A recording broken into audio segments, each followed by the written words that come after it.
வழக்கமா முகத்துல இருக்கிற சிரிப்பு இப்ப மிஸ் ஆகுது. ஆமா, சிரிப்பு தாமா உன்னோட அழகே. சுத்தி பிரச்சனை நடக்கும்போது நடுவுல என்ன சிரிக்க சொல்றியாடா? இல்லம்மா, அப்படிலாம் சொல்லல. என்னமோடா, யார நம்புறது ஒண்ணுமே புரியல. கண்ணாடியில பாக்கும்போது என்னையே எனக்கு நம்ப தோண மாட்டேங்குது. வாங்க உட்காரு. எங்க காபி சாப்பிடுறீங்களா?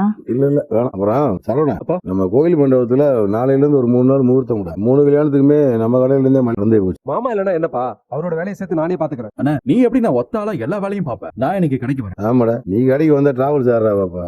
மாமா, அத நான் பாத்துக்கிறேன். விடுப்பா, அதெல்லாம் ஒண்ணும் வேணாம். உங்களுக்கு எதுக்கு சிரமம்? எல்லாரும் அவங்க வேலையை பாருங்க. கடை வேலையை நானே ஒண்ணும் பாத்துக்கிறேன். இதுல என்ன மாமா கஷ்டம் இருக்கு? இல்ல, நான் கடைக்கு போக தானே செய்யறேன். அப்புறம் என்ன, வியாபாரத்தை நான் பாத்துப்பேன். வெளியில போற வேலையெல்லாம் இவங்க பாத்துக்குவாங்க. இல்ல மாமா? அப்புறம் போதாத குறைக்கு எங்க அப்பா வேற இருப்பாங்க. கடை என்ன கடை நாங்களே பாத்துக்கிறோம். இல்ல மாமா? அதெல்லாம் ஒண்ணு வேண்டாம், நான் தனியாவே பாத்துக்கிறேன். பாருங்க மாமா, உங்களுக்கு என்ன 100 கையும் 1000 காலுமா இருக்கு. பட் வேலையதான். சரி உமதி.